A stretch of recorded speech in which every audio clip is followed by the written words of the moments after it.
Hello there. I am so glad to see you tonight because, this is going to be a fun show.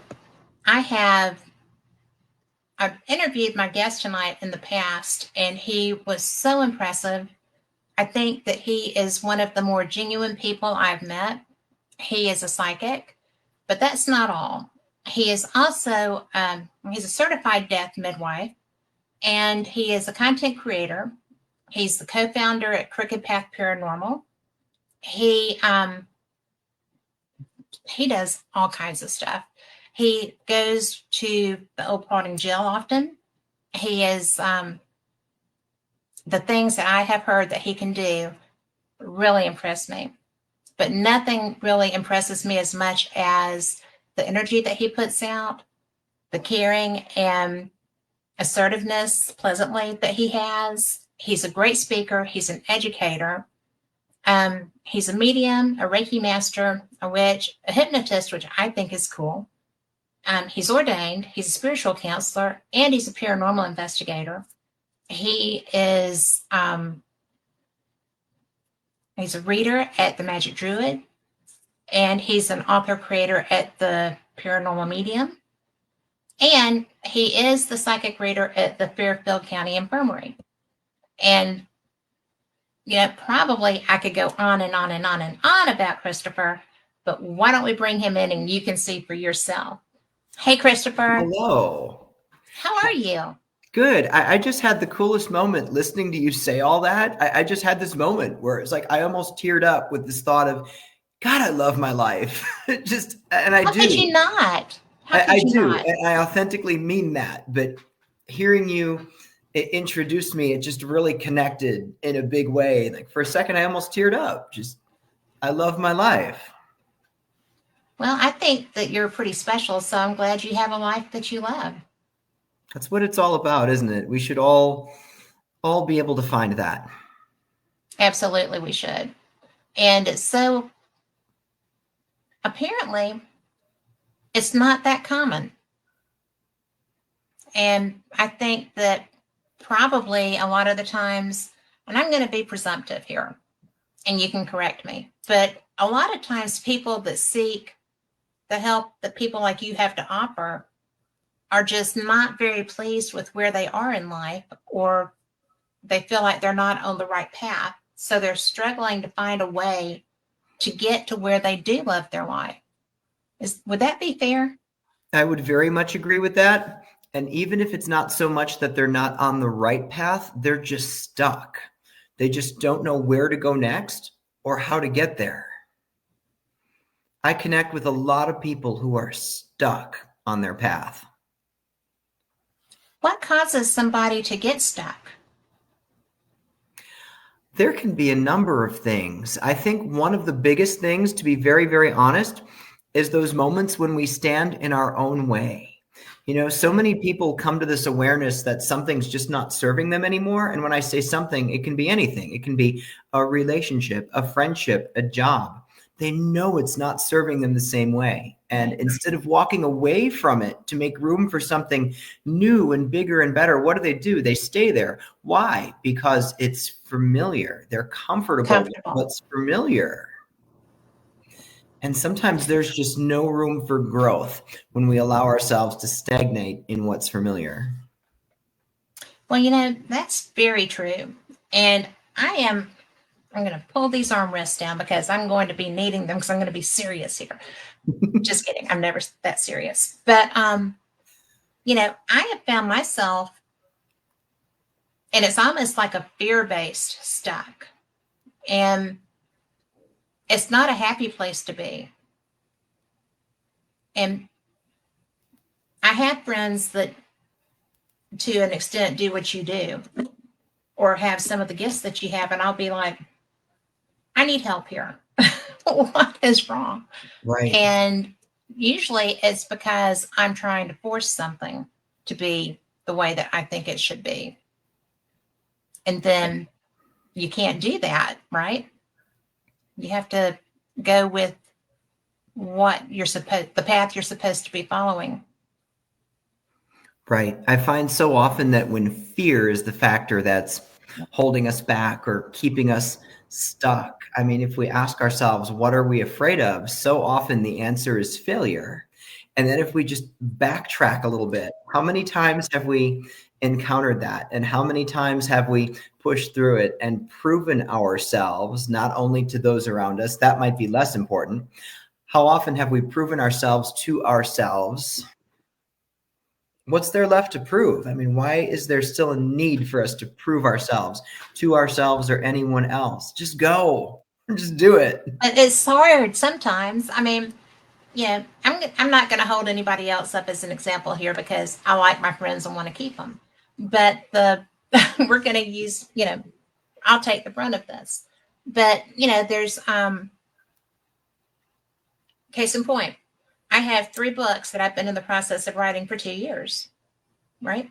Mm-hmm. And I will sit there and I'll work on one and I'll get some real progress made. And then it's like, oh, I better work on this other one. And it's so annoying. And I know it's annoying because I'm the one that's annoyed. So it's just like, because the worst thing that could happen is that nobody reads it, right? Right. The best thing that can happen is everybody reads it. And, there's no losing scenario with that. And I don't know why that's still something that I'm just like, I can't pull that trigger on. And it's so frustrating. I will pull the trigger on it. I just haven't yet. Right. And I don't know why I'm letting that hold me back. So, I get it about writing 3 books, though. I'm doing exactly that. I am writing 3 books at the same time. And 2 of them are unfolding in real time, which is why I'm jumping around as much as I am, because there's just layers that keep unfolding in 2 of them. I need to focus my energy there before I drop this, before I forget about this. Then that'll settle down. I'll go over here for a while. And then something will happen over here. It's like, I have to go back over here. Yes. And I'm just like, it really is. It's so, because I don't have things really. I mean, I have, certainly for one of them, everything is in place. Mm-hmm. And I think it is fear of failure. I really think that, but I don't really see where the failure would be that defined. I mean, right. If it gets completed, I've succeeded. You've succeeded 100%. Yeah. So that's going to be one of the things that I work on this week while I'm out of town. But no dogs, no husband. It's a great time to work on those projects. I get it. I've been out of town for 10 days and I've gotten a lot of writing done. It's been amazing. Well, and just for the record, I wish you had held on to your rein. Because it's coming here. I'm glad it's out of here because tomorrow we're filming. So I'm really glad it's out of here. I'm glad it's not there too then. I'll take that one for the team. Well, we've spoken before and I had such a good time with you, but a lot of people may not remember it. I may not have been listening at that time, but can you tell a little bit about your development into the man that you are now? When you knew that this was who Christopher is, and when did you first realize that you were psychic or had these abilities? Because you're more than psychic. Right. I first of all, I've always been fascinated by the other side, by anything dark, by anything that makes most people turn away in fear. That's where I'm drawn. I mean, I was the kid hanging out at the abandoned mausoleum down the street with his friends, doing seances in the park at like 10 years old. Oh, that's precocious. That's just who I've always been. There's never been any way around it. But it was around that same time that I just referenced, 10 years old, when I started having dreams of people passing away, and those dreams were coming true within 3 days. Even people who were young and they were healthy, and there's no reason to think about them passing away, they were passing away within 3 days.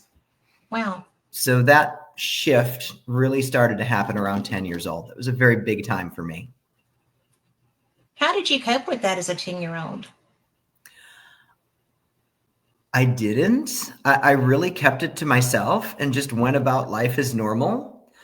I think because of my constant draw to the other side and my interest in everything that everyone else turned away from in fear or disgust, I think that actually kept me rooted in all of this. It's so weird. It's so hard to explain. But I it can was like imagine. it was like this sense of just, okay, this is all a part of it. This is a part of what roots me here at home in my darkness, so to speak. That's a really weird statement, but I'm going to stand by it.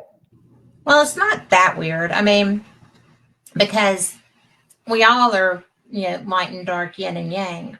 For We sure. all have these sides, and more than just those. But still, when how many times did it happen before you became aware that that was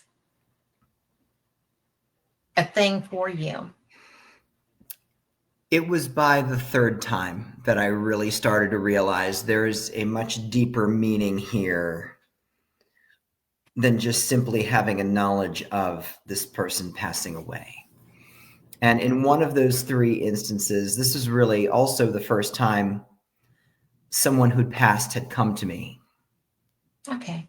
So there's this sensation of, you're at their funeral, here's their body, they're in the casket, but they're here and they're speaking to me.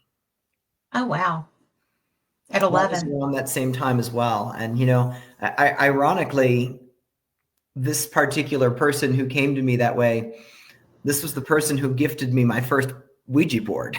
So it's Really? almost like she knew that she was going to be furthering that for me. That's interesting. Isn't it? When I look back on little things like that. And one of the books I'm writing is about my life and just the way I've made the decisions I've made, how I've landed where I have, the work that I do. So things like that are going to be in there too. That's how close is that one to finished? Because I want that one. That's the closest one to being done. Good deal. Well, you'll have to let me know when it's finished, I because definitely will. I think that that's so interesting, because I the abilities that I have, I had young, but I didn't know that they were that, Mm-hmm. because my grandma was always say that she was, into all this and very interesting. I have a cousin that I didn't know about. She's a fourth cousin who lives in South Alabama, who found me on Facebook and said, I'm your fourth cousin on this side, and we do the same thing. And I just want to talk to you. And so that was interesting, because it was on my grandma's side of the family. Mm-hmm. And I was like, that's pretty interesting. And she even looks like me too. It's so funny. But she's much more creative in a different way than I am. So I'm not the artsy craftsy girl. And she is so that girl. And hi, Kina, if you're watching this. But I just found that interesting, because do you find that this is genetic sometimes? I really haven't found that yet. I mean, there's no one in my immediate family who does what I do. I've got one family member that has expressed interest toward what I do, and I think has done a little bit with it herself. But other than that, nobody immediate that I can connect to. Even as I'm diving back and going through previous generations, it's like, I've not found that link yet. What about the person that gave you the Ouija board? She was a friend of the family. She wasn't any Okay, sort of blood connection. interesting. I know. I know. Isn't That's that crazy? It's kind of crazy. But I just had wondered, because the new age stuff, my grandma lived by Jean Dixon, and she loved all this stuff, and she was so talking about haints and everything. She's very modern, but still loved that word. Mhm. And hilarious. But it was very interesting to me, because that's probably who I'm the most like out of all of the women in my family. And so I thought, well, on my dad's side of the family, everybody was much too Southern Baptist to acknowledge things happening. Right. And that's not slamming any religion. That's just that the belief system doesn't really allow you to acknowledge that you're having these experiences. In my experience, talking to people that I know have them and, you know, can't say they do Right. or can't put it down to that. But I just think that it's it's kind of fun to sit there and look at some of the stuff. And then I talk to somebody like you, and it's like, I recognize some of these things. And the first time we spoke, I had that happen. You know, we were talking about some of the readings that you do, the places that Mhm. you go, and that kind of thing. And I was like, oh, my aunt did that. Or, you know, oh, that, you know, and but they would never say that that's what this was. Right. It was just, you know, they wouldn't even talk about a gift of prophecy. Right. I mean, you can't call it that, but that's exactly what they had. And it's a good time to sit back and look at that, because I know when you have people come up to you and want a reading, or I'm Hmm. assuming that when you have somebody come up to you and want a reading, that they already know what they want the answer to be. Is that true? Yes and no. I'm surprised by the number of people who come up to me and they want a reading and they have no idea what they want. Interesting. I'm astounded by the number of people that really don't have any idea what they want. And I always want them to give me a little something. I don't want the answers. I want to give you the answers. Hmm. But I want to know what intention I should put into this. What thread should I be reaching for to give you what you need? Interesting. That's interesting And because I found that I've been able to overcome that barrier with people a little bit by explaining to them that when I ask that question, what do you want me to focus on? Or sometimes I'll even say, what do you want for us to focus on? It's a two-way street. I'll Mhm. let them know that I'm not likely, if I'm using cards, to use a traditional spread. I would much rather create a spread for them based on what they tell me. So if they tell me they'd like to focus on this, this, and this, I'm going to create something here that looks at this, this, and this, and then we'll see where it all meets in the middle. So sometimes that gets people to open up a little bit more when I tell them, you know, whatever you tell me is what I'm going to use to create what we're going to look at. I'm not going to try to stuff you in a box by using a traditional spread. Not that there's anything wrong with traditional spreads. Right. They're wonderful, and there's reasons they've been used over and over again by so many people. But I've just found that I connect to people best when I'm able to create. That's neat I love because to get that opportunity to be creative because, you know, I'm not an artistic person like you were mentioning. That's not me, to work with my hands and do that sort of thing. To lay down a beautiful and intricate tarot spread that nobody's ever going to see again because I just created it, that I can do. I can get artsy in that sense.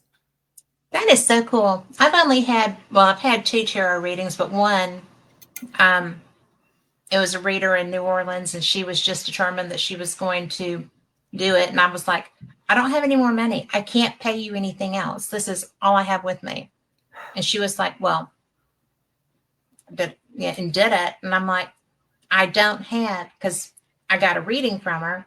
And then she was like, well, I'm just going to do a tarot. And I was like, I don't have any more money. Seriously, I can't. It was on the, on the square Right. in New Orleans. And that was what she did. And so I don't think she believed me. She did when I walked away, but it was the strangest thing because the person that did a reading for me, that we were killing time because my plane was delayed. Her plane, anyway, at an event. And she did, oh, the guy um, had the house on Loch Ness, big time. I'm not going to remember it. Yeah, I'm not going to come up with a name there. No. Crowley? Anyway, he was, hey, Jeremy. He was like a big time. If anybody can remember this name, let me know. But Aleister Crowley? I'm going to have to Google that here in just a minute. Yeah, But anyway, the house reference didn't get me. That didn't send me there. So that could be who you're talking about, but that didn't send me there. But anyway, she was a big avid follower, and we were at a UFO conference, and there were all these crises and stuff, and so to kill time, she was like, "Why don't I just do a reading for you?" And I was like, so she laid it all out, and it was just like, and then she did the whole hands thing, and I did not know what that was, and she was very offended that I didn't. But I've had 2 real readings from people that neither was intentional. But it's so interesting when somebody just arbitrarily does that, because it can be a violation if they're like the girl in New Orleans. Right. Was very intentional that she was going to do that reading. Right. Even though I told her I couldn't pay her. And so when I didn't pay her and I was walking across the square and I heard my name and it was loud, and I had not given her my name. So I turned around and she was looking at me like, and I just walked back over and said, "Did you need me?" And she was just like, "What?" I was like, "I heard you. So that is my name. What did you need?" And so that blew her away.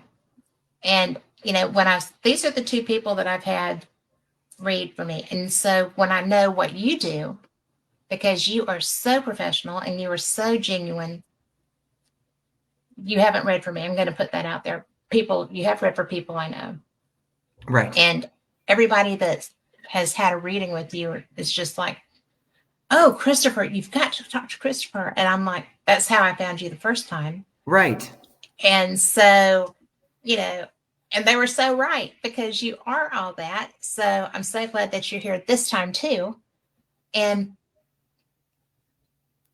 I guess what I'm saying is I didn't connect, and I was blocking to a degree with both of those people because I wasn't sure of the intent. And I'm very jealous of my energy. I do try to protect that. I love that for you. I do. I love that. Well, people are not always your friend. Right. Right. Even when they look like they want to be. So Right. I learned that the awkward way too. But, I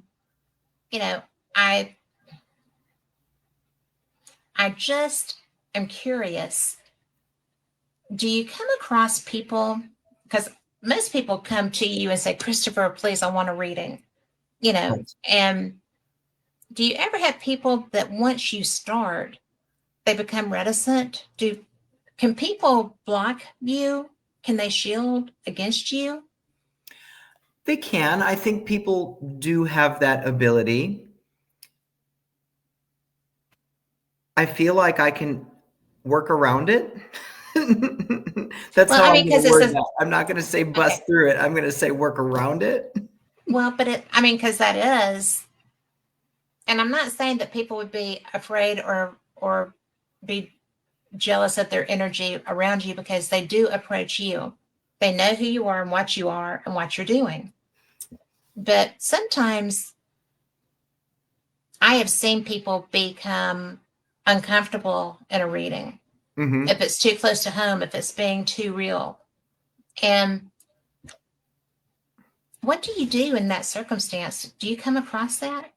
I guess that's what I was really asking. Well, I have, and usually I'll just put my hypnosis voice out there, And if I can get them to just drop their shoulders, take a deep breath and relax, it all just evaporates. Okay. Well, that makes sense. If I They can wouldn't just be get them to there. relax, and usually my tone of voice will do it. Yeah. I like that. Your hypnotic voice. Yeah, it Yeah. works. It's not threatening, and it just automatically puts them into that state of relaxation that they need. It's Well, probably something they needed from the moment they got to my table. probably. You know, it's I really think that what I'm just blown away by what I'm told about you. And if anybody is listening to this and you have a need, this is somebody that you want to reach out to, because he does do the psychic fairs at the Old Paulding Jail that are closed for the winter at this point, I think. Actually, But we have a we're, psychic fair coming up this coming weekend, Saturday, do Sunday. you really? Oh, It's coming yay. up this coming weekend. Well, we need to push that then, because I thought Shelley had already closed down. Nope, So, we will be out there this coming weekend for the psychic fair, Saturday, Sunday, and the following weekend, Halloween weekend, Shelly and I are running public hunts Friday night, Saturday night, and I'll be leading a seance in the basement at midnight, both nights. oh my gosh, I want, oh, we need to talk after you do your seance in the basement, Yeah, I'd love because that. that basement is so fantastic. I did, Shelley's brother Mm-hmm. wanted to do, we were doing a public investigation. One of my girlfriends from Columbus was there with me. And she had never been involved in an investigation at all. So it was fun. There was so much. And so Toby was like, well, let's build an energy bridge. And I'm like, you don't want that. I mean, you know. No. And he was like, well, I do. And so I did that. And you should ask Shelley about that sometime, I will do because that. I'll he see her this was, weekend. So yeah. it was, yeah. And it was very effective, very effective. And so it was cool. So I didn't know I could do that. And it was so cool. But it That, did allow the energy, like, you know, if somebody wanted to come forward, they would have been able to. And that place is like a powerhouse when it comes to energy. It's it unbelievable. is. Well, tell people a little bit about what you do there when you go to the psychic fairs, because I think that's very cool, but I'd like you to describe it. I'll be offering tarot mediumship, not past life this time, just tarot mediumship and Reiki sessions. That's what I'll be offering. Well, my best friend is Lori Dorsey. I love Lori. I love Lori too. And I'm going to be seeing her Monday, so I'm so excited about that. Well, actually, I'm going to be seeing her Tuesday. But yeah, she is Shelley, or who have told me about what you do. Mm-hmm. And I'm just like, oh, I so need to get back up to Paulding. Hi, April. And when you're going to be there, because I I would couldn't come to love the that. I could not get up for the Halloween party. It's the first, you know, I love going up there for those. They actually got me. Actually, nobody got me to. I got in the mood to sing karaoke, and it was so funny. But until the second one, when my voice was tired, and that was not pretty. I'll put But on a concert the whole night myself. Once I start, there's no stopping it. I had no idea it was so much fun, right? It's I a was just like, oh my blast. gosh. And if you get a chance to go to the Old Paulding Jail, whether it's for an investigation or a psychic fair or anything that Shelley Robinson puts on, you have got to go and do that, because it is the best haunted place that I know, that I have had so many experiences at. And It's phenomenal. you will not be disappointed if you go there. But my first time there, I had something happen that in the moment truly scared me. And that doesn't I happen. did too. What was yours? And it was delightful. I mean, I love this because I don't scare in that capacity. Normally, Right. the only thing that scares me is if there's bats flying at me. Then I fall apart. fall apart. They're pretty aggressive. They are. We were up in the second floor cell block, and I'd had this moment where I started to connect to somebody else's energy. I had my flashlight in my hand, and I'm like hitting it in my hand, and I'm humming this tune and thinking, what is this tune? I don't know what this is. It's like, okay, this isn't my energy. Is this a guard walking back and forth here with the whatever's in his hand? I don't know. So we come down to the end where the showers are, and I'm looking in the shower, and I'm like, there is someone standing there. There is a figure standing in that shower. It's like, since they're in the shower, I'm going to back up and give them their space. This isn't appropriate for me to connect right now. So we go back down to the other end, and I see this figure step out of the shower and move against the wall. Like, okay, that's cool. So I've got two friends standing behind me, and they're both shorter than I am. So I don't know if they can see this. So I'm trying to describe it to them. And then the figure starts to move forward along the wall. I'm like, oh, this is really cool. This is great. So I just about tell them it's starting to move forward when it lunged. It lunged dramatically and quickly forward. And I was like, nope, I'm out. And I actually turned around and walked out. It was the coolest thing because I don't react that way. It was refreshing. So when I stepped out of there, right outside of that cell block is the infirmary. And ironically, that's what I now use as my reading room for our psychic fairs there.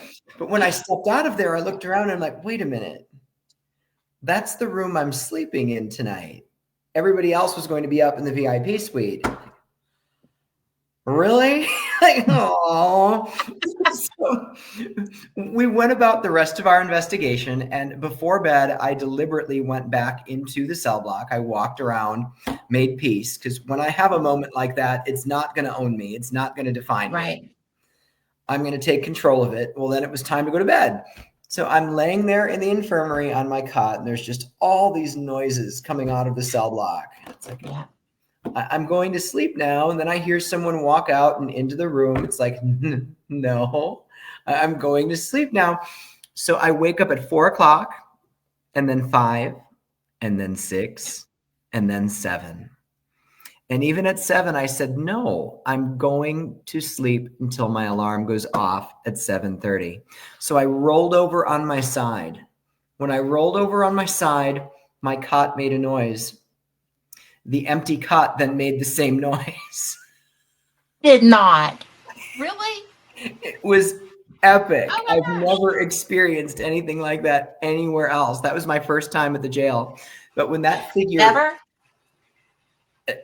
Nothing quite like that. I mean, Wow. when that figure lunged at me, I was just like, nope, I'm out of here. And since then, I've slept in that cell block. I've made complete peace. Sure. Complete peace. Unless it's bats, I won't be intimidated. Well, my first time at the jail, I had my biggest experience there. And I pissed off the whole first floor cell block. And it was educational. We'll just leave it there. It was sounds of the doors slamming, and they weren't moving. I'm standing there looking at them. Shelly's in there with me. The banging, and I was on the air with my producer at the time, and he's like, I can hear them, so I'll let you know if you need to get out. It was not much longer after that, and he was like, okay, time to go pick up your computer and leave that area. And we had a talk.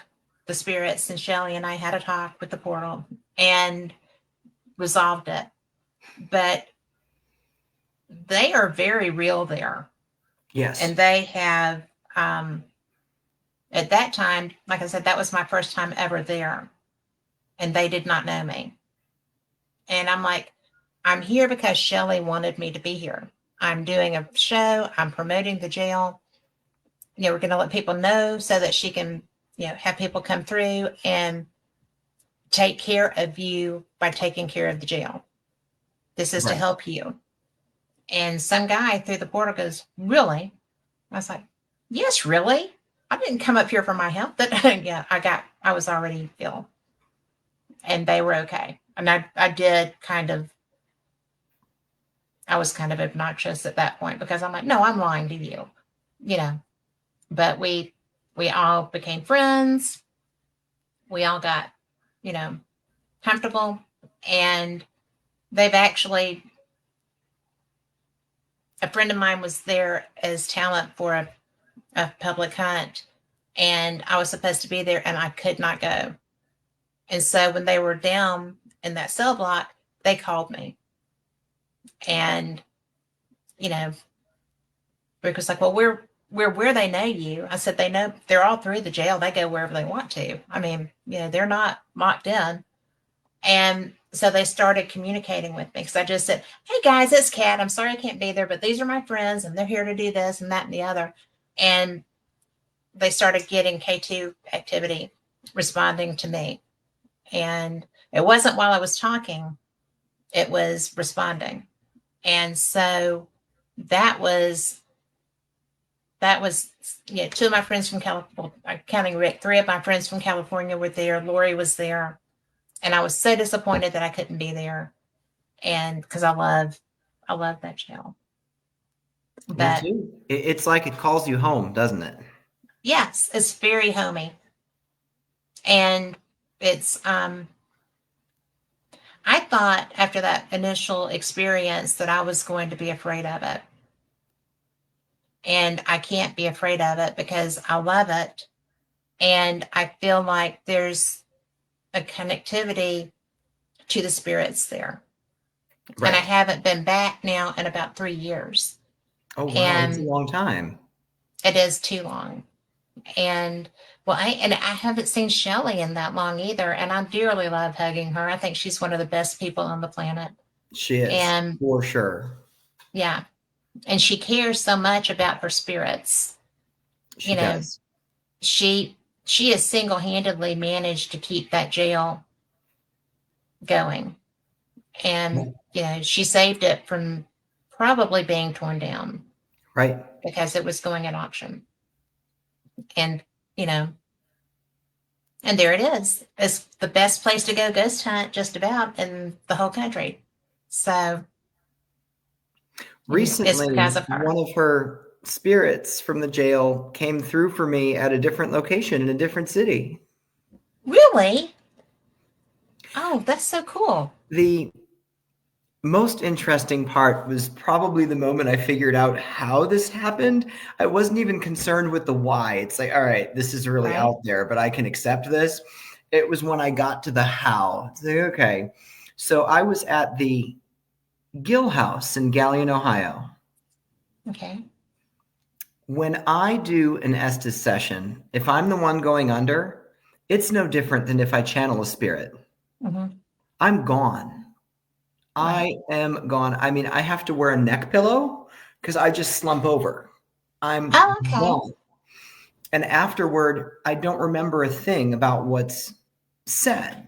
When I connect to spirits who are familiar, those who see me do this say that my posture shifts in a certain familiar way for familiar spirits. The vocal quality is the same for certain familiar spirits. So you're channeling.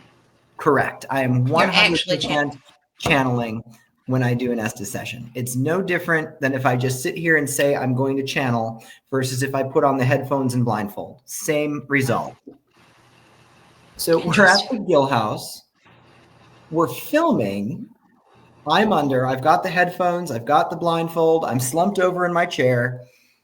And grumpy old Bloomer Gill comes through, one of the original family members of the house. Yeah. And all he wanted was to be left alone. He wanted peace and quiet, and he wanted to look out the attic window, but he can't get peace and quiet.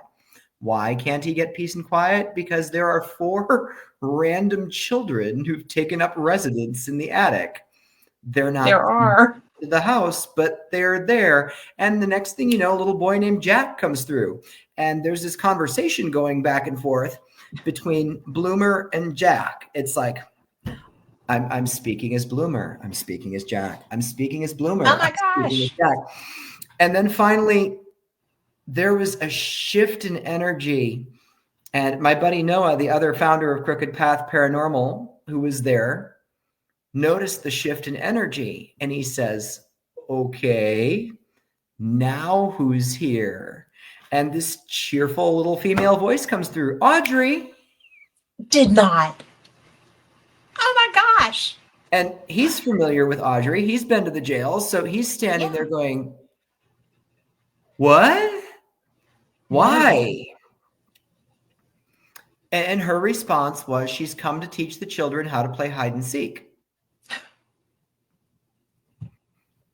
I can get behind this. She loves to play hide and seek. I've taught her how to play hide and seek. She tells other teams when I'm not there that she wants to play board because we play on the Ouija board. She counts on the Ouija board. Oh, this is cool. So that's what she calls hide and seek. She wants to play board. So she's come through at the Gill House to teach these 4 random children how to play hide and seek. So they'll leave the attic and give Bloomer some peace. So we get out of the session. This is hilarious. We get out of the session. I'm no longer in channel mode.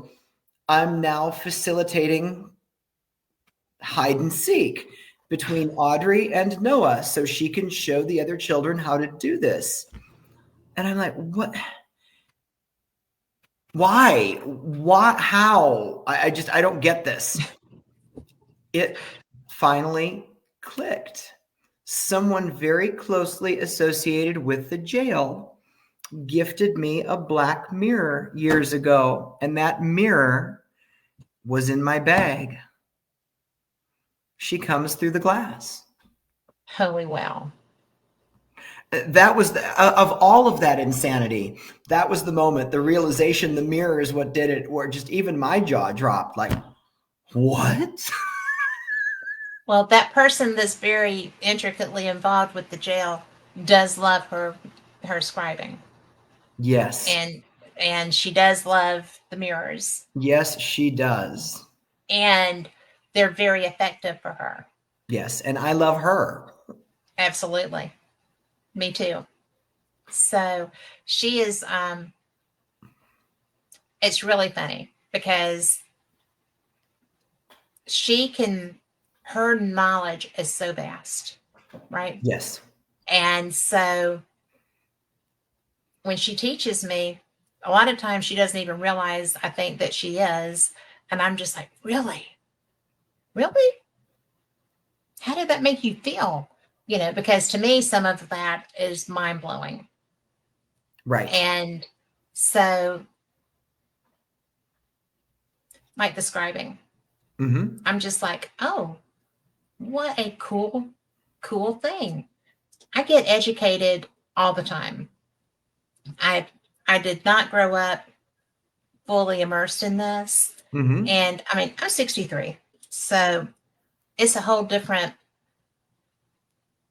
experience for me sometimes. Right. And the scrying is really interesting. But I do not have any doubt that I know which mirror Audrey used to get to yours. And because I'm sure they're connected. Oh, I'm sure Don't of you it. think? Oh, I mean, I'm sure of it. Yeah. I'll But tell how you interesting. I'll tell you another interesting tidbit about Audrey that we still haven't quite figured out how this worked. So I was leaving the Magical Druid in Clintonville, Ohio. I just finished a Reiki session. I used a pendulum. I put the pendulum back in its bag, put the bag back in my tarot bag, and drive over to the Fairfield County Infirmary in Lancaster, Ohio. We're navigating our night there, and I'm like, I need my pendulum. I'm going to run out to the car. I go out to the car. There's the tarot bag. I open the tarot bag. No sign of the pendulum. It's gone. Oh, wow. Gone. 2 months later, I'm sitting at the jail. We had just finished a session in Audrey's room, and I had used a pendulum. And when I was done, I put everything away, and somebody looked at me and said, Did you leave your pendulum on the desk behind you? And I said, no, I put it back in my bag. Look, here it is. And it was in the bag. And she's Right. like, well, what's that behind you? That wasn't there before. Like, what? I turn around. It's my pendulum that had disappeared 2 months earlier from 3 hours away. Yeah. And I'm going to tell you that doesn't surprise me, but I think that's so cool. It's epic. It's so cool. It is epic. So we've gifted her own pendulum that she can keep. In self-defense, yes. Right. And it's even more interesting to me that the one that disappeared, I acquired that one at Lilydale, one of my favorite places on the planet. Wow. Did you train there? No, I just love it there. I haven't been yet. I've been close and I couldn't get there that day. It's like coming home. I was out that way in March for an event at the Wildwood Sanitarium. And coming home, I'd said to the person I'd driven with, we need to stop at Lilydale. She's like, they're closed. I'm like, no, you can still get on the property. She's like, it's 20 degrees. I'm like, I don't care. Doesn't matter. I can't be this close and not go. I'll die. It's such a special place. Yeah. Really cool place. Did you feel that connectivity stronger when you actually got there? Yes. Or was it just validation of what you had previously felt? Oh, no, I felt it so much more strongly when I got there. The first time I went, I was actually asked to go with a group from Cleveland. I went with a bus trip and I was offering readings on the bus to and from.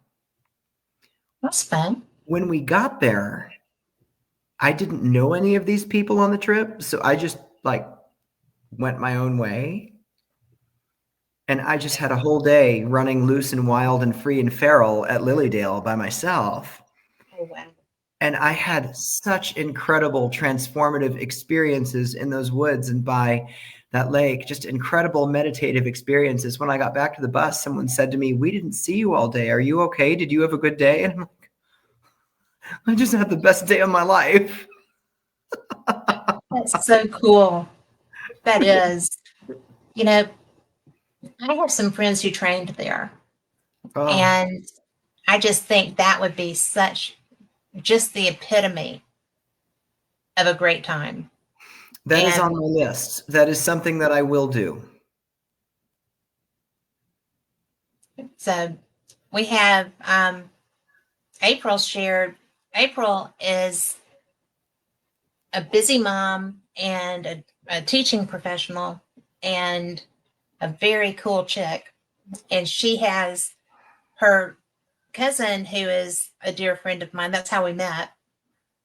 Has incredible gifts too.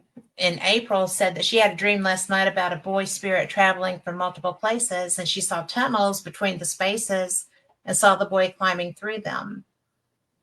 And would tunnels be like channels? They certainly could be, or even energetic pathways that connect places that one would think wouldn't be connected. That's something I'm working on right now. Actually, Really? The whole idea of tunnels connects into something I'm working on right now. So I'm going to file this away in my brain and hang on to it. Well, I'll tell you that when I have people on, April especially, but a lot of people in chat will come through with something like this. Mm-hmm. That's just like, oh, well, just in case you didn't know if this needed validation or not, I'm going to give you a little bit anyway. So that's kind of fun. I love when That's I do. great. I love my job. But, you know, I think it's interesting that spirit connects regardless of distance like this. And like Audrey coming to where you were when it was no place near her. And she, I mean, really and truly, she doesn't generally leave the jail except to go to Jenna's. Right. So, right. You know, to me, that's really interesting that she found her way to you. It and with a mission. So unexpected. And of course, I'm hearing about it like third person because when I was channeling, I wasn't aware. So as I'm being told about this, I mean, I could just feel the expression on my face when Noah said, "Oh yeah, Audrey came through." I'm like, what? I mean, huh? Well, I know that would blow me away. Like I said, I know where she usually goes, and that to me just blows me away. But and April said that she's going to send me her entire dream. It's too long to put up there, and that so far you've touched on 3 points of it. So I would there's, love to see more. I'll share it with you. Thank you. But you know, that's one of the things that I find interesting, and I want you to tell me if this is something that you see a lot, because we have touched on this a little bit. When you are out of the normal realm of your thing, Mhm. like being at Fairfield and Audrey shows up, or, you know, is it frequent that spirit travels to you? I don't know. I don't know that that's the best way to phrase that, but I think it covers what I'm trying to go for. Um, they can find you regardless, I guess is what I'm asking. It's either becoming more frequent or I'm just noticing it more. Okay.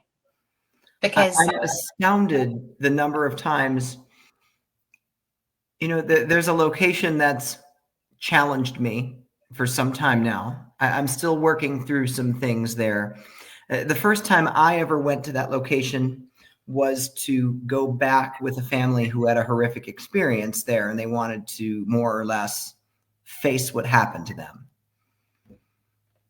I've had spirits from that location come through elsewhere. And when I first made the connection that that's who it was, there's a spirit in this location where the family had the horrific episode that's known to open doors, like okay.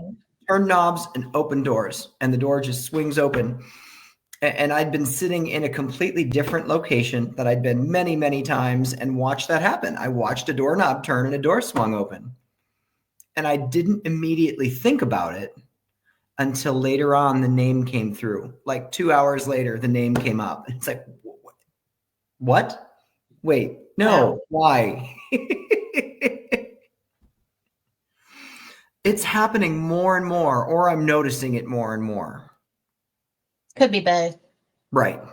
That it's happening more and more, so it's more in your face. Right.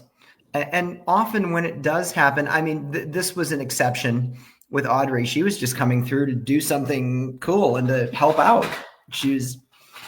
Usually it's when something is wrong within the location, something is unsettled, someone's in need of assistance or help.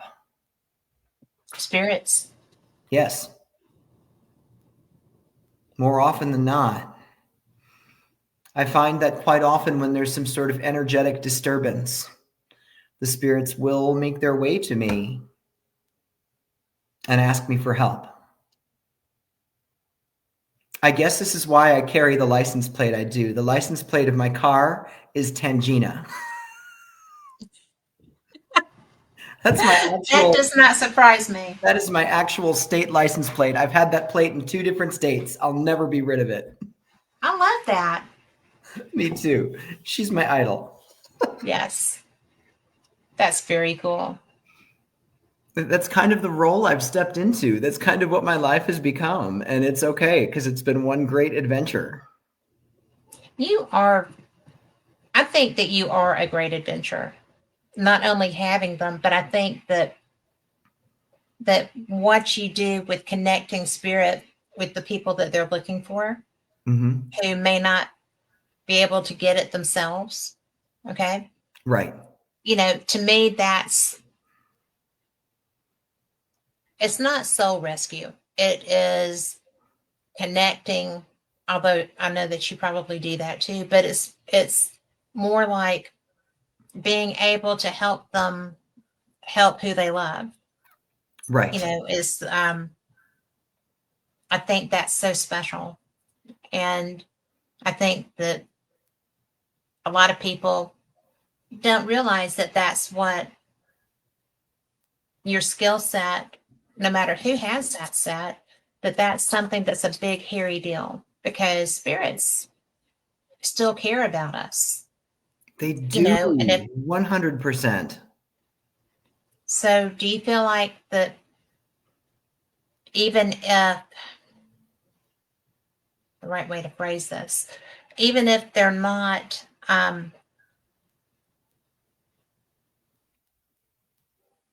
even if even if the person that's still here feels like they parted on bad terms, that love doesn't dissipate, that even if there was anger and stuff, that's transcended? I feel And so that that's where you get often. that. And, so often I find that the spirit seems to have come to a place of understanding, or they've learned a lesson, or they've come around to realize what they could have done differently, and they want to express that now.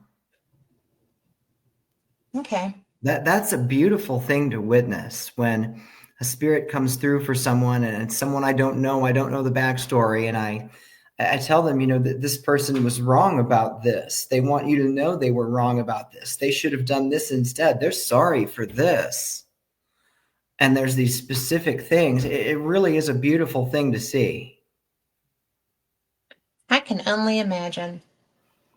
I try to be so careful about things like that when I'm in like a gallery setting with many, many people. I really try to filter what's coming and what I feel like I shouldn't be throwing out there, because some of the things that come just feel like they're so deep and so personal and so painful. And the last thing I want to do is hit someone with something like that in a group setting. So I really have to try to be careful when I do the gallery sessions to keep certain things off the table. And I guess I just let my intuition guide me on what's okay and what's not to throw out there. Well, I think that's important. I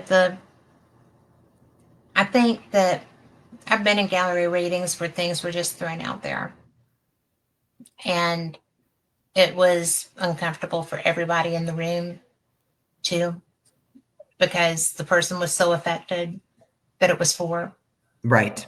And, even good things should be addressed after, or, later. Right. I think, because in one instance, the girl that the reading was for was sitting behind me. We became great friends, and, but it was very personal and very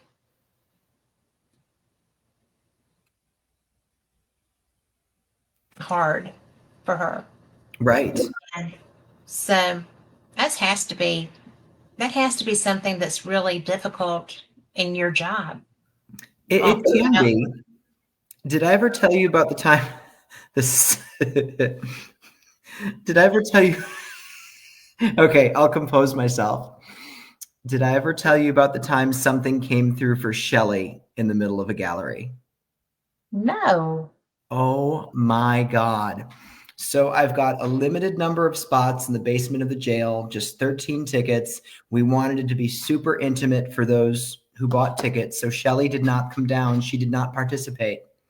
And I'm in the middle of this session, and I've got someone over here. We just brought their grandmother through, and we're crying, and it's beautiful. And I stop and I'm like,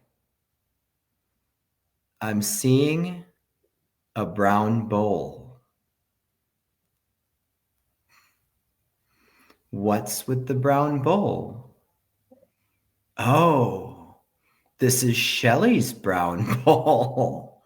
She's not down here. She's misusing the brown bowl.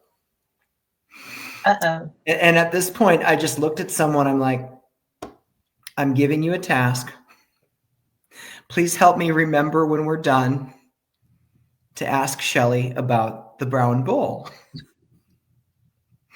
So we go upstairs, and she didn't have to remind me. I was right on it. I look at Shelley. I'm like, what's with the brown bowl? And her eyes get huge. She's like, what did you just say? And I'm like, the brown bowl. Apparently, you're misusing the brown bowl. And she's like, who told you that? And I thought, that's a good question, because I never even took the time to discern where that came from. It was just so out of nowhere.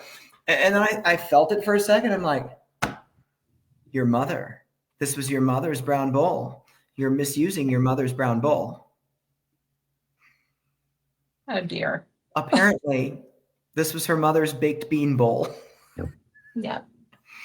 And she used this bowl for baked beans every holiday. And Shelley does not make those baked beans. She is not using the bowl for that purpose. She's using it for other things. And her mother's very upset that it's being used for something other than baked beans. And that would be her mother. That would totally be her mother. She was so mad. She's yelling at me like, you bring her back here. I'm like, it doesn't work that way. I can't just like reach up and grab her and pull her. No. I think she said what she needed to say. She's done now. She got her point across. She absolutely made her point. She pushed the button. And the message was delivered. Right. And then Shelley said something along the lines of she was going to start feeding the cats out of that bowl. She was so upset. And you know what? She may still be doing that. She might be. Because she is not shy or quiet. I've had so many just unbelievable things come through galleries. You know, sometimes when I do a gallery, I'll do a segment where I just sit with my eyes closed and I just word vomit.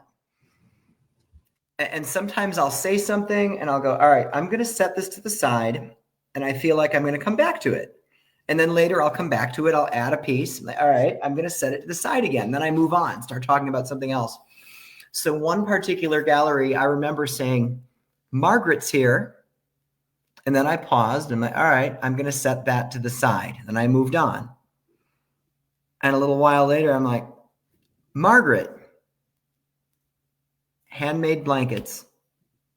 I'm going to set that to the side. Moving on.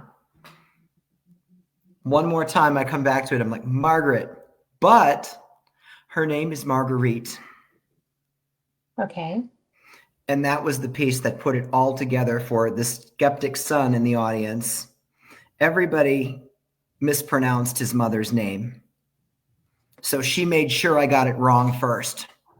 Oh my gosh. I could go back and correct it to give him that extra layer. And the hand blankets that she'd made had been handed to him very recently by a family friend. So she made sure that I got that name wrong so I could correct it. And it would be that piece where he couldn't sit there and go, no, it's not her. I think it was the same. I think it was the same gallery where I'd set something to the side. I sat for a second and then I scream at the top of my lungs, Yahtzee, just at the top of my lungs. And I'm like, what?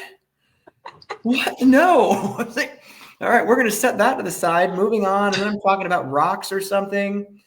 And then out of nowhere, I'm just like, Judge Judy. I move on again. Oh my gosh. Well, there was someone there who always said that after both of her parents were gone, they're in heaven together watching Judge Judy and playing Yahtzee. Oh my gosh. That's precious. I'm so glad somebody owned that, because I would have been sitting there for the rest of my life going, why? Why did I scream Yahtzee? Why did I scream Judge Judy? Well, you know what? It is what it is, right? For sure. When you get it, you get it. Certain things like that, though, it's always nice to know for sure where it's coming from, because those aren't impressions I get every day. Yeah. Well, I could imagine. And I feel bad for the people in the gallery, too, because I know when I yelled Yahtzee, I practically jumped out of my chair. I mean, I screamed. I got excited, just like you would if you rolled a Yahtzee. So you were actually actively channeling that person. That is so cool. And I mean, one minute I'm just calm and mellow and out of the chair. How did they react? I think a few people screamed because it was so unexpected. I had my eyes closed. When I do that segment where I just word vomit what's coming, I always like to have my eyes closed because I don't want to see reactions. That's interesting. Then we cycle back later on. I'm like, okay, let's talk about what may have connected. Okay. I like to always have that segment where I talk just freely what's coming, and I don't know what's connecting, what's not. I'm not looking at anyone. Right. Do you, if you have a gallery, and what's the largest gallery that you've done? I don't like any more than 30. I've done up to 30. That's a lot of people. That is a lot of people. That's not ideal for me. Ideal, I like to limit to 10.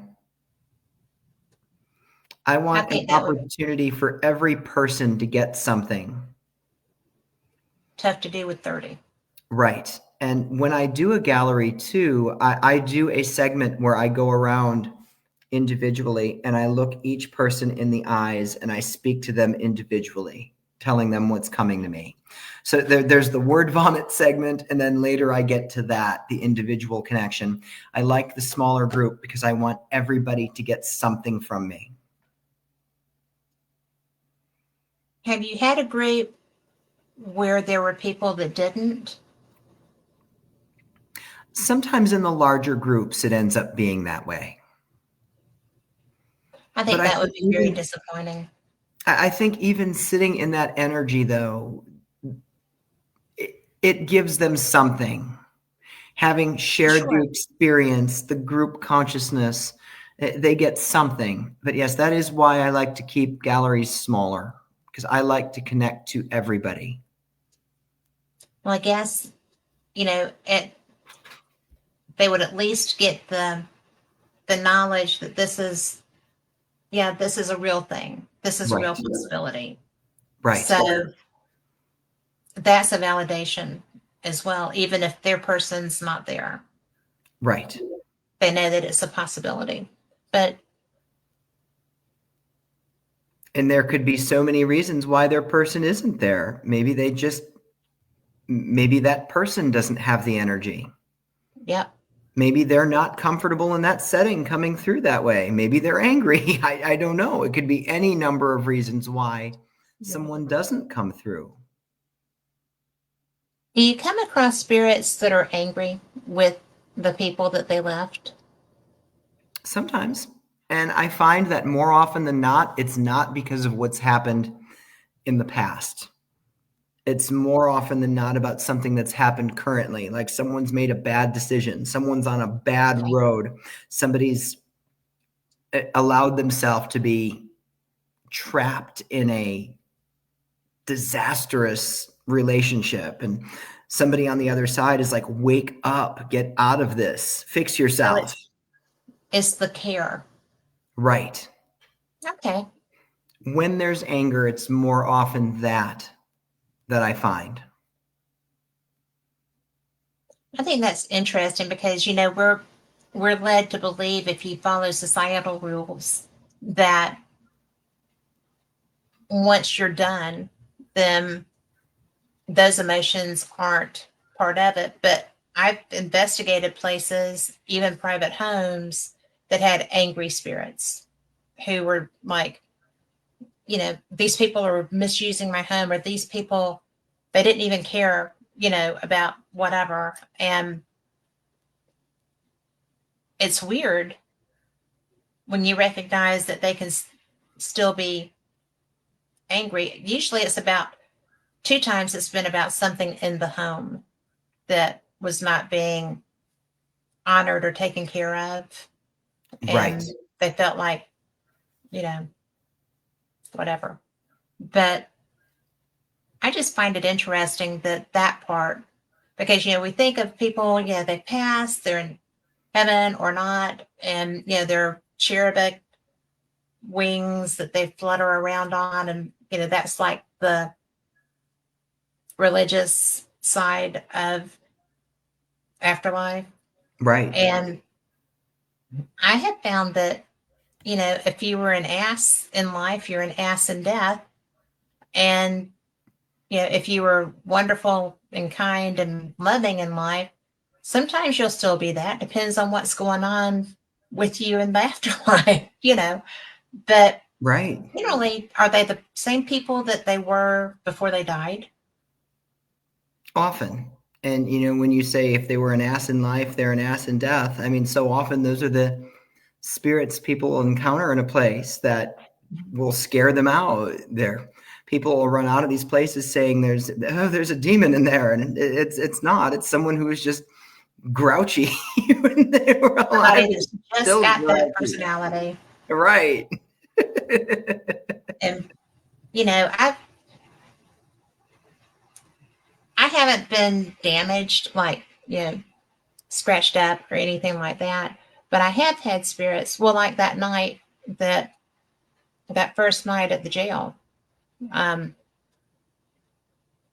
pissed off the whole jail, and it was really interesting because it got loud, and like you can actually the cell doors and the first floor cell block, they're slamming shut. They're not moving, but they're banging, and it was very dramatic. And then I got mad, and it wasn't their energy that was making me mad. I'm like, why would you do this? But I was just like, because I started messing with my computer and my electronics and stuff too, and then I was just like livid. But I know they were affecting it. Right. But it was still, leave my stuff alone. And so it's really interesting. Do you find that spirits can affect the living like that? It's not even, I wasn't channeling their anger, but my own was evolving because of their behavior. I was getting almost as mad as they were. Oh, absolutely. I think our energy and spirit's energy, they can charge each other.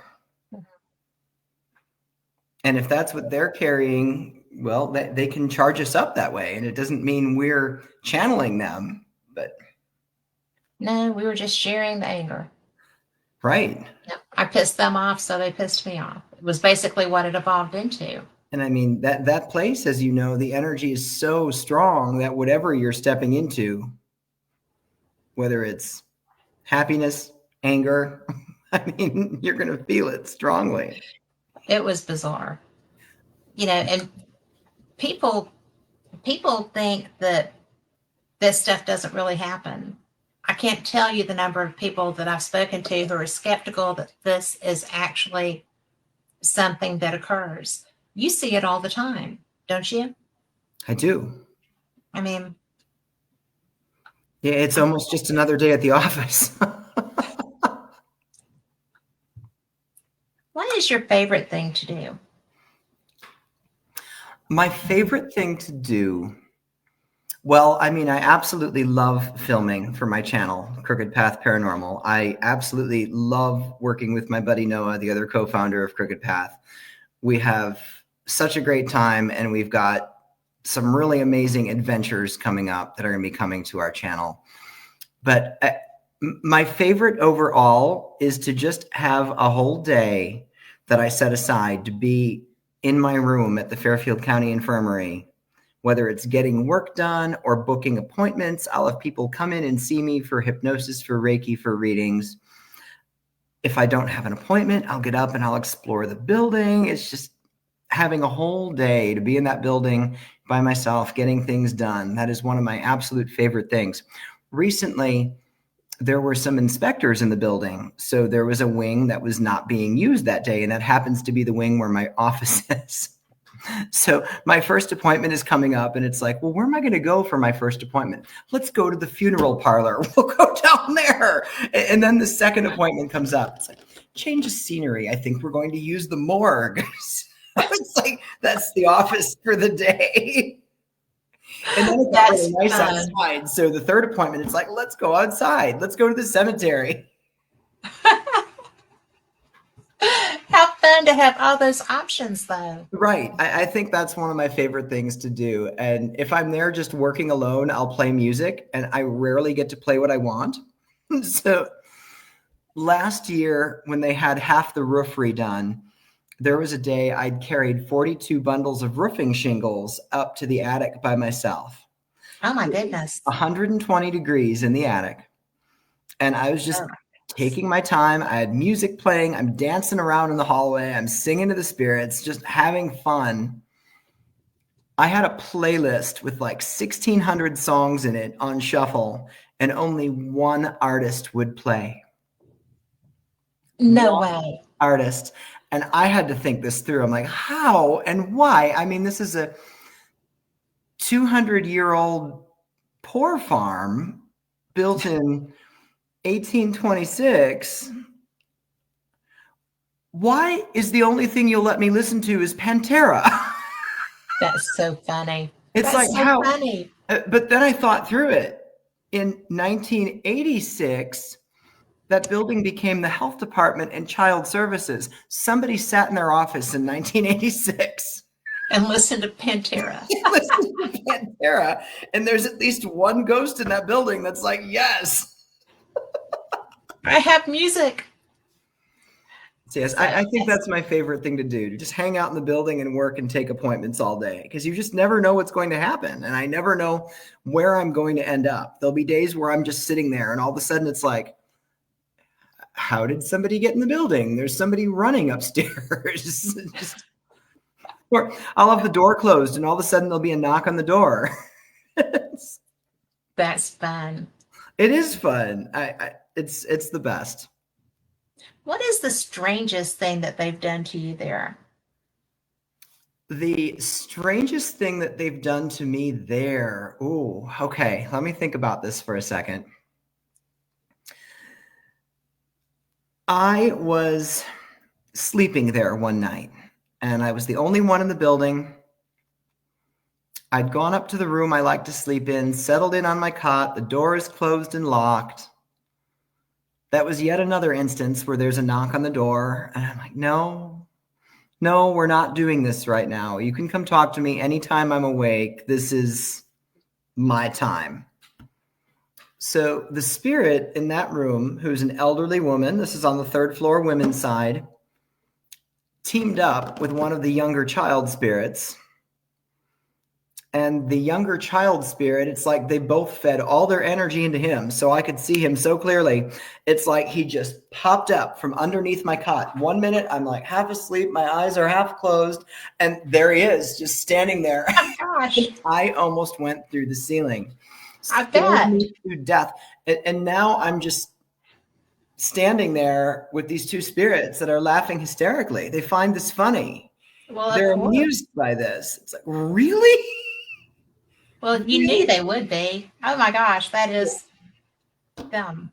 Well, and another really wild experience that happened there. So myself and one of my friends are sitting in the hallway of the third floor women's side during FCI Con. I was going to be sleeping in that same room down the hall again, and I've got the door closed, and I start hearing noises coming from the room. Oh my. I'm going to go down there and see what's going on. So I open the door, and my friend is still sitting in the hallway, several rooms down. I open the door, and I see Rena, the spirit in that room. She's got so much energy. She is just showing herself to me, sitting in the rocking chair. And I look at her, and I'm like, can I help you? And she responds to me. The person sitting down the hall is only hearing my half of the conversation. So imagine fun. only hearing half of this. I say, can I help you? And she says, I'd like the door open. And I said, well, I've got the door closed for a number of reasons. One, I don't want people coming in this room. I've got my things in here. And two, I don't want bats flying in here during the night. I don't want to wake up with bats. And she says, but I like the door open. And I said, well, I know you also really like when I sleep in this room. So I guess you're going to have to make a decision. Which one of these things do you want more? And I look down the hall and my friend's just sitting there laughing, hearing half this conversation. And she says, well, I want both. And I'm like, all right, this is what we're going to do. I'm going to close the door. And if you can open it, I'll leave it open. She didn't. She didn't open the door.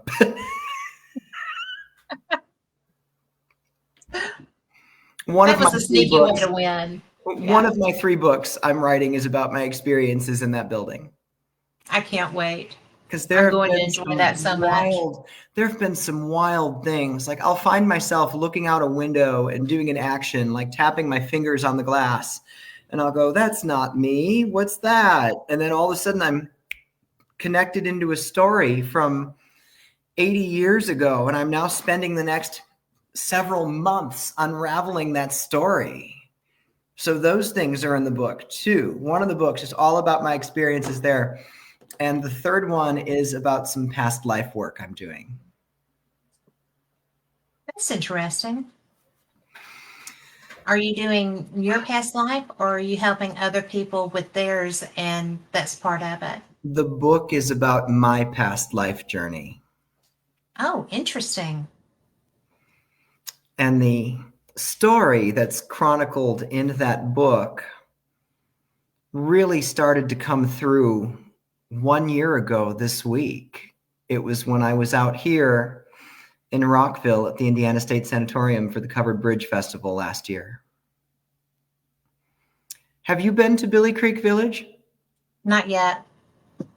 Do you know what Billy Creek is, though? I do. Yeah, I mean, it's just, you have to get there. It's an incredible collection of historic buildings.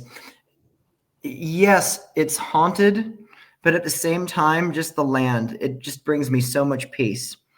So last year, a friend of mine asked me if I would go out there to the Civil War house with her to do a Civil War themed photo shoot. She's a Civil War reenactor, and she's also a photographer. So being a photographer means there's no pictures of her. Exactly.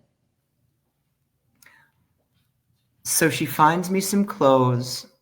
We go to do this photo shoot. I'm standing inside of the house and I'm thinking, I'm bent over, I'm tying my shoes, and I'm thinking, there's electricity coming up through the floor. So I finish tying the shoes and I stand up and I think, I'm taller. It wasn't I feel taller, it was I am taller. Yeah. So I walk across the house. I step outside onto the porch. My friend is sitting in a rocking chair and I look at her and I think, who am I looking at? Who is the woman in that chair? That is not my friend anymore. Well, so I close the door and step all the way out. And she turns her head, she looks at me, and she stands up and she leaves. She leaves. She comes back sometime later. She comes up to me and she says, I'm so sorry, but when I looked at you, I didn't see you. It was a different man standing there. So we got to spend 5 nights in that house uncovering that story. And it has been absolutely the most incredible adventure of my life. It's still unfolding. It's still unfolding in real time. I see right now that my hat's not straight. Since then, I've not been able to wear a hat straight. It's always crooked, as that's how he wore his hat. Interesting. When I'm deeply connected into this, I suddenly become left-handed. I start eating with my left hand. I start writing with my left hand. That's cool. As time has gone on, I've encountered more people who were connected into that lifetime. And I mean, some of it's going to be unfolding in real time on our Crooked Path channel as well. We've continued some of that work there. His name was Ezekiel. And this experience affected me so profoundly that last year, when I left the Covered Bridge Festival, went home and bought a puppy in November. I named him Zeke. Oh, That's how little Zeke came to be, if you've seen his pictures. I have, and that is so cool. It's been the wildest adventure.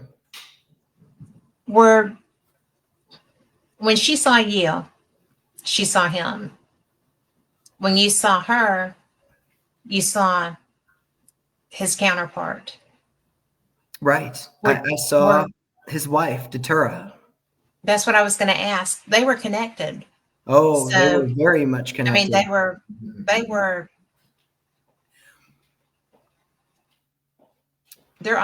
they always have been together, right? They're always going to be.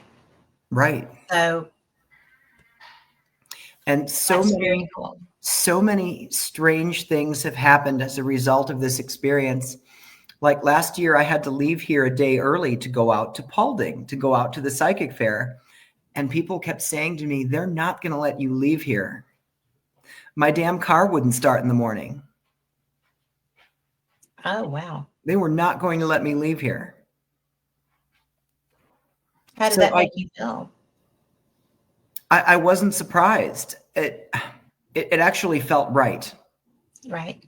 Because our last night in the house was gut-wrenching. It was so hard. It just felt right that they wouldn't let me leave. When I got out to the jail that next day, I walked in with an armload of things for my room. So I just kind of walked past everybody because I wanted to get upstairs and set everything down. And when I walked back down the stairs, someone looked at me and was like, oh my God, I didn't even realize that was you. You didn't look like you. Wow. One of the psychics there, she'll be there at our event this coming weekend. She's a portrait artist.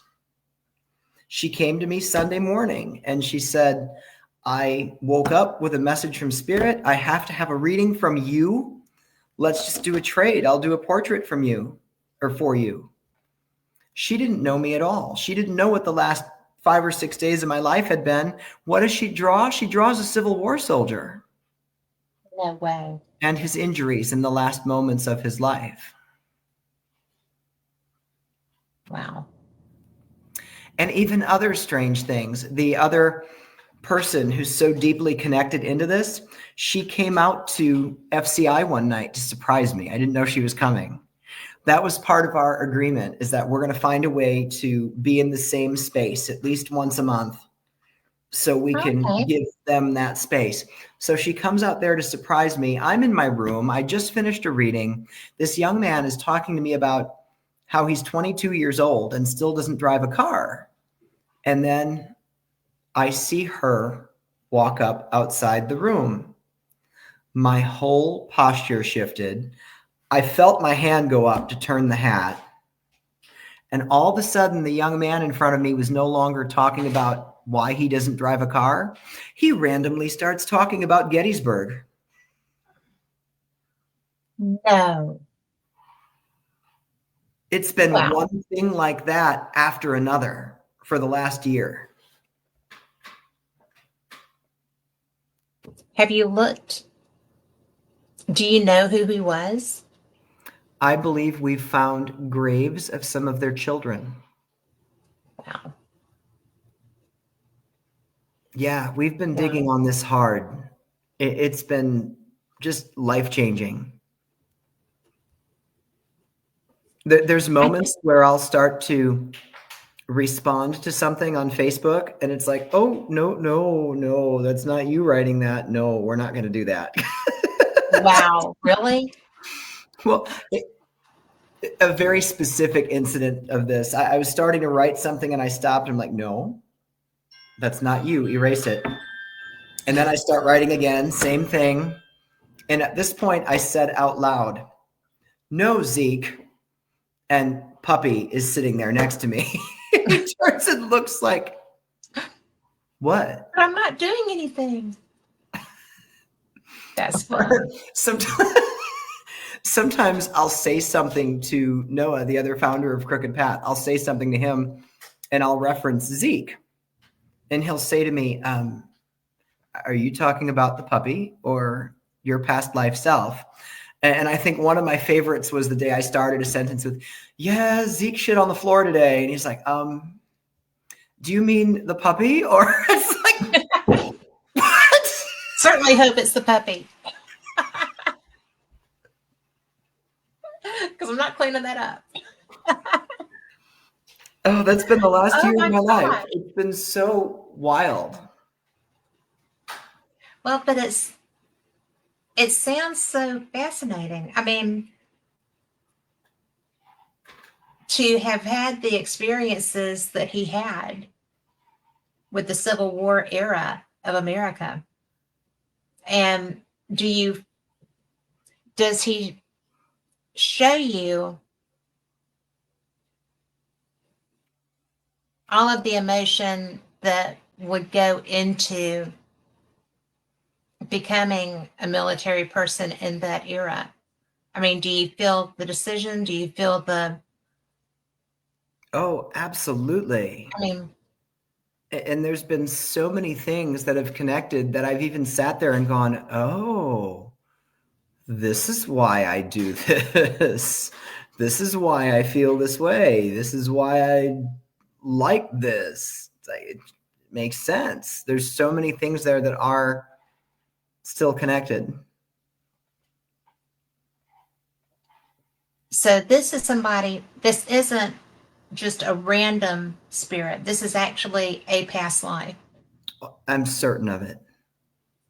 I am absolutely certain of it. That's got to be so cool. And It's been unbelievable. I can't imagine, truly, not being, hyperbolic or anything, but with the surprise factor of when you walked out that door, she wasn't her. And you weren't you, but she knew you. And I don't even know what was more surprising. That moment I walked out the door and looked at her like, who is that? Or the moment she stood up and walked away and left me there. I don't know what Right? was more surprising. I mean, that's just the most bizarre. Well, and it's so funny because so many people have told me they go to investigate that house. Like for ISS Con, I was out there and we did a session in the Civil War house. And I was on my way out the door as another group was coming in. I ran into that group later on in the night and they came up to me and they said, while you were there, did the name Zeke come through at all?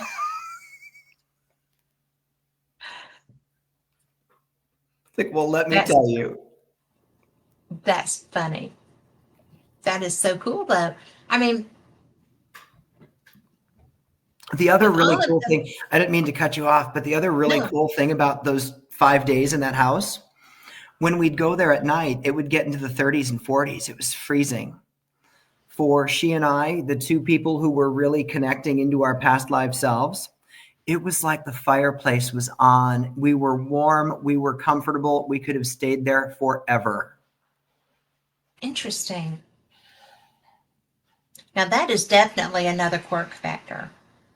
Yeah. That's so bizarre. It's So so bizarre. with I mean, because you have a lifetime of bizarre experiences, Right. right? And obviously this is, because you said this is the most, but did anything prepare you? Was there anything that you had seen prior to this experience that allowed you to feel that this was even a possibility? Did you know of circumstances similar? Was there anything that I have pretty extensive knowledge of a past life that goes back even farther than that. And I've been working through that bit by bit for some time. I didn't land in it like I did this one, though. I mean, I've never seen anything like that where it's like you just open a door, step through, and you're there. That was so I think new to it's me. because your past mate was there. I think that's a part of it. The fact that she and I were both there together and we were in that house. It was the energy of the Civil War era house. That house, I mean, all week long, I've been going out there every morning to sit on the porch, drink my coffee, and read the newspaper. I was saying to someone the other day, if I lived out here, I would go sit out there on a 30-degree, cold, snowy winter day. I'd sit on that porch and read that newspaper and drink my coffee. That's very cool. It brings me such peace. And in July, I was in Gettysburg for the Battlefield Bash. She was down there with me. That was an incredible week. Even though he wasn't at the Battle of Gettysburg, it was still like his week to run rampant and feral and free. He may or may not have learned how to use my credit card that week. He may or may not have bought a soldier's uniform and a painting. Well, having been to several Battlefield Bashes and being a huge fan of them, I was not able to go this year. I was planning to, and that just fell through. But I could see him wanting those things. Oh, absolutely. The painting that he bought. What was that of? A young boy looking out the window, and on the other side of the window, you see the barrel of the gun pointed up, and the title of the painting was Innocence Lost. Yeah. There was a lot of that there. Yes. I mean, just right from the inn. I stayed at the Tilly Pierce Inn. Most people got a room over at the hotel, and I was just like, no, I'm not coming here to stay at the conference center. I want something historic. I want an experience. I mean, I walked up the stairs. That painting was there. I saw the for sale sign and instantly just took it off the wall, walked downstairs. We're buying this. Right. It was instant. Yeah, it was like his week to run rampant and free. It was so cool. Well, Gettysburg has that effect in a lot of places. I have a client who does Pilates sessions with me. He's in his 70s, older gentleman. Yeah. He always likes to ask me where I'm going next. And this summer, I'd said to him, I'm headed to Gettysburg this weekend. And he looked at me. And I said, are you okay? And he said, I'm going to ask you a really strange question. All right, let's see how strange this is really going to be. And he says, do you believe in past lives? And I said, probably more than anybody you'll ever meet. And he starts telling me of his first trip to Gettysburg and how he was on the battlefield and walked up to this tree and looked at it and thought, I died right here. Wow. And all he's wanted since is for his ashes to be scattered there when he passes. So when I was out at the battlefield, I took hundreds of pictures. And as I'm flipping through them, I look at one and I think, God, I've got to send this to him. And I sent him the picture. I'm like, I just thought you'd appreciate this. And he writes back almost instantly, that's my tree. Wow. It's a place where that much blood was shed. Realistically shouldn't be that beautiful, but it is. It's so beautiful. And it's so peaceful. It's so peaceful. I love it there. You know, I do too. And I could stay on that battlefield for days. And the first time I went, some of the local investigators took me to Sachs Bridge. And the bridge wasn't where I was getting anything at all. It was, if you walk past the bridge, there's a open area, and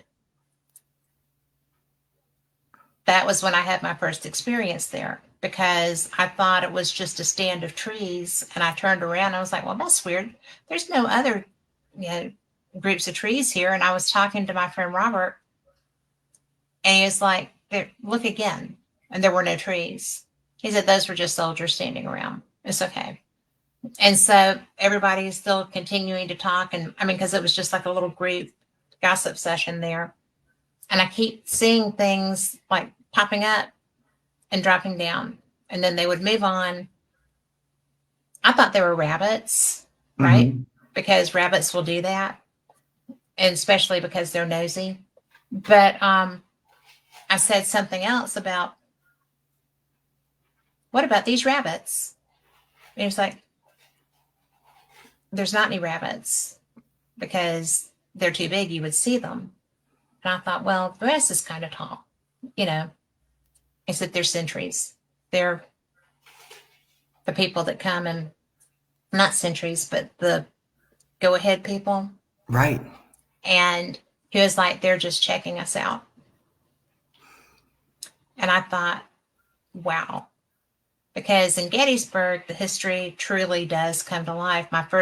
As I was driving in the first time, coming from Reagan, there's a White House right before you get to where you turn to go down where all the state places are. Mm-hmm. And I'm just looking down. I was like, oh, they're doing a reenactment. I didn't know that, you know, it's late afternoon. Well, I looked back down and there wasn't anybody there. And I was like, I must be on the battlefield, you know, because that whole area was the battlefield. But Right. that was my introduction to Gettysburg, was looking down and seeing soldiers milling around outside this house on the edge of the tree line.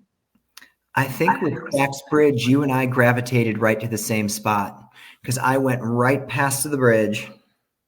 Yeah. I think we Isn't went that to the same wild? spot. And, you know, I've heard at different visits, I've heard, you know, boots marching by the Mhm. bridge down by the creek. And it's just unbelievable what is still there. And I used to feel like it was tragic that they were still there. But because I've been to parts where the battle initiated, where the actual clash started. And I can now imagine being those men. But prior to that, you have no idea what that would possibly feel like, right? Right. Until you feel them. And that's not something I anticipated being a deal. And I don't know how I don't have your skill set. And I can't fathom how, I know that you've had it your lifetime, so you've adjusted and you know how to protect yourself and be, you know, aware. Mm-hmm. I don't know how you can prepare yourself for the sensations sometimes that come with what you do. Because I know that they show you what things feel like. They do. They show me, and I do sometimes feel it very, very vividly. I mean, one such occurrence didn't occur on the battlefield, but I was shown so very clearly from a woman who'd lost a baby. Those were the sensations I was getting, losing this child, miscarrying this child. And I mean, obviously, I have no point of reference for that as a man. I'll never feel that physically in my body. I felt it that day, and it was horrific, absolutely horrific. I'll never forget it. But she needed me to experience that because it was so much a part of her story and what happened next. So whenever those things come through, I know they're not going to last forever, but in a way, there's a part of that I'll always carry with me. I'll never forget what that physical sensation was like. It's just astounding. You know, the first time we spoke, it was fascinating. This to me is even more so because you're so open about things of that nature, and not everybody is.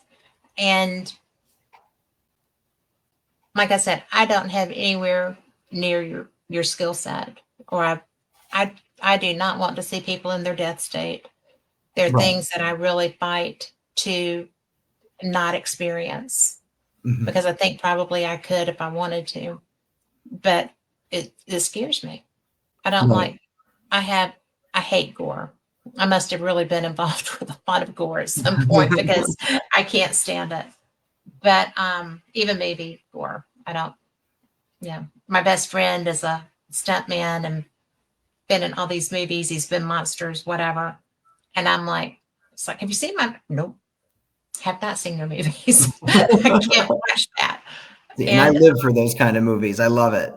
yeah, I just, you know, I can't do it because it.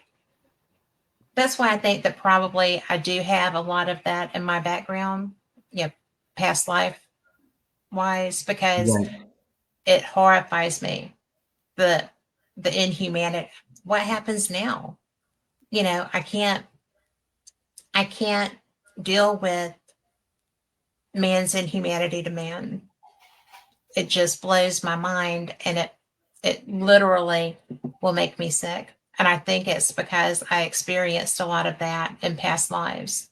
Right. And so I opt not to expose myself to it. And it's not always easy to miss that. Right? But I put a lot of effort into it. Right. So, Well, you do what you need to protect yourself. yeah, because it is a protection thing. Right. And No, when I reflect on it, the way I do my work really has changed so much since the first time you and I spoke.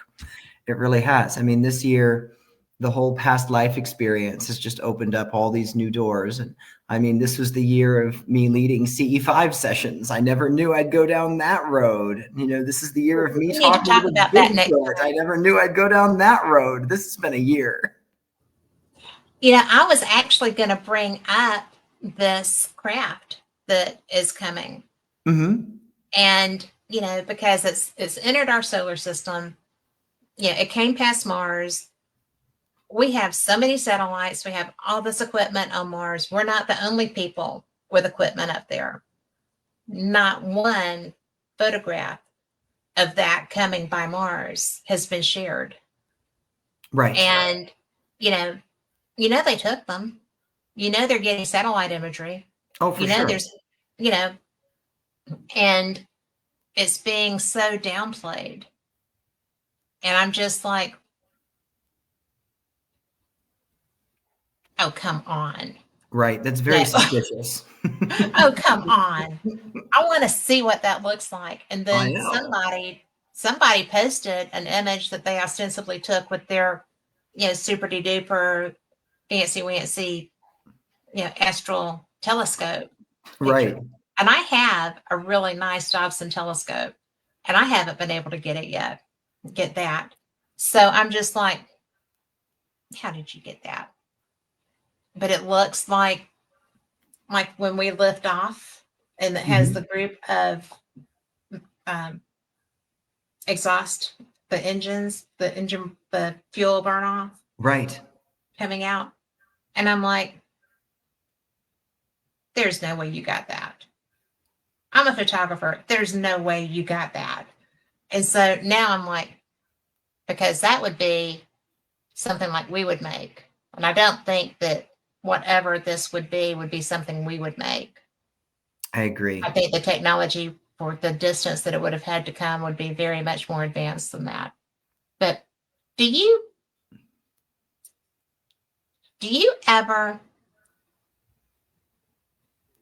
get other species when you're experiencing things? I believe so. And I think this is going to come out more and more in future episodes for my channel. Mhm. But I'm just going to say that the word Anunnaki keeps coming up over and over and over and over again from all different angles and all different places. So there's more of that coming in future episodes. We've got 7 or 8 or 9 locations filmed that we're putting out there in chronological order. So that is something that does keep coming up over and over again. Well, I find it interesting that Anunnaki is the one that's coming through, Right. because is that in past tense or is that in current tense? Both, I believe. Okay. I truly do. I believe both. Well, This has become just such a focal point of mine within the last year. It's just this additional piece that was never there, and now it is. So why do you think it's just turned up? I think part of it is, I guess I'm ready for it now. Yeah. Now's the time. That's a thought that comes up over and over again too. Now is the time. Yeah. Well, I think that it probably is the time for that, because, all these people are like, oh, well, yeah, I'll believe it when they're on the White House lawn. Well, they've been over the White House, Right. because, that's not something that, that's a very public experience, and it was covered very well. So Right. I don't think that's a reasonable way to go with that topic, because, if do they really have to be in the lawn? What about the airspace? Battle Right. of LA. That was a real thing. Right. There's so much that's documented very well. And, I've got, I've never really asked a friend who was a psychic, and you're kind of an extraordinary one, if they were in tune with that. And especially right now, because, if this is a craft that's coming, is it going to just come through like the previous one did? Or Right. is this coming to visit? They've already been here. So what would be the nature of the visit? That just is something fascinating to me, because that energy might, for somebody like you, that energy would have to be so different from human energy, or would it? Yes and no, because all at the same time, energy is energy. Mhm. So yes and no. Would you be able to tell intent? I think so. I think you'd have to be really good at disguising it for me to not tell. I think so too. I mean, the CE5 session earlier this year was just such an incredible experience. So I was asked to lead a session without realizing I was being asked to lead a session. That's had to be fun. I thought my role was simply to play the singing bowls during the session. That's it. Oh dear. So the night before, somebody says to me, so what are your plans for leading the session tomorrow? I'm like, oh, I'm playing the singing bowls. And they're like, yeah, what else? I'm like, what do you mean, what else? They're like, well, you're leading the session. I'm like, what?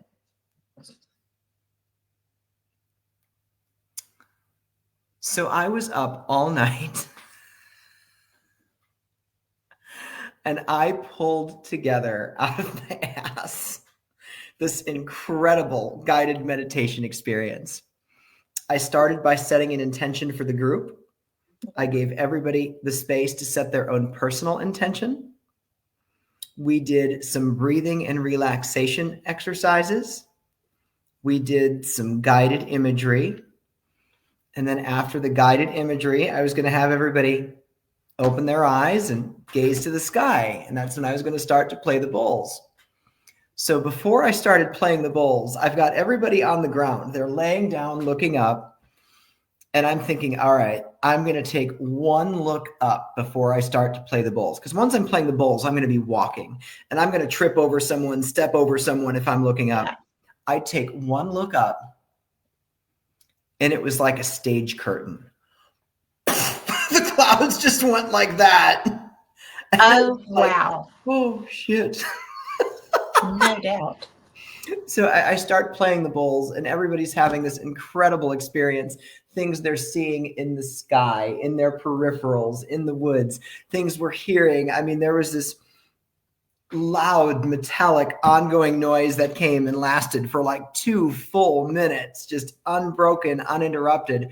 And we have no idea where it came from. There were people who live out there that have lived there for decades and have never heard anything like it. So they know it's not from the area.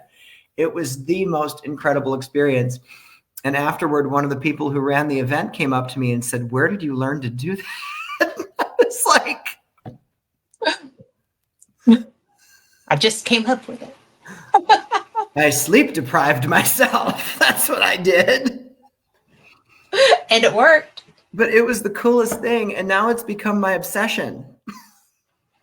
It will, because, oh my gosh, we're going to run it. You're going to have to come back so we can have this conversation because we only have less than 4 minutes left. I would love to come back anytime. Well, we'll do that conversation. We'll go full blown. Yes. Okay. And maybe by then they'll be here. Because this That would thing be seems to be incredible. moving at a fairly rapid pace. Right. So I don't know what's going to happen with it, but I think it's fascinating. Oh, it is. It's so And- fascinating. And I am so a UFO girl. So I love know. it. That's why I was so excited that my life has shifted this direction, that I was able to pull that in tonight. I was so excited that I've gone that direction with my work. Well, I am too. And we will have a show about that and we'll schedule that. That would be But- great. You know, I just have tell people your website right quick where people can come and find you. Crooked Path Paranormal. You can find us at our actual website, crookedpathparanormal.com. We're on Facebook. We're on YouTube. YouTube is where you can find our Yes. documentaries of our investigations, movie style documentaries. And you can also find our weekly podcast where sometimes we talk about ghosts, sometimes we talk about extraterrestrials, sometimes we just talk shit. Sometimes we're feral and unhinged. Well, you know what? Feral and on Edge is fun. It's the So- best. And I like your shows. So I Thank will you. definitely say go and check them out. We do Because feral very well. You do feral extremely well. So thank you so much for being here with me. You know, I enjoy you. Thank I you. I appreciate enjoy you. I was so looking forward to this. I love talking to you. I love it too. We'll have to do it more often. Yes, we should. Yep. And we'll have to get out to the jail together. Yes. And we'll have to get out to Gettysburg together. That is something I'm planning for next summer. For sure. Yeah. So we will do that. And I'm not planning on going out of the country, so I'll have money. So I can definitely do all the things. Excellent. And I am way, way overdue for getting to the jail. So I'll definitely see you there Excellent. because I love Shelley. Me too. She She's is one of a the kind. best people. She is. Yeah. And for everybody listening, thank you so much because, you know, this has been one of the more, this show has had a lot of movement. So Yes, it's it been has. fantastic. I loved it. And, you know, y'all are the reason that we do this. So I hope that you come back and go check him out. And thanks again for being here. Thank you again for being here too. I Thank you appreciate so it. much. So good night, everyone. Good night.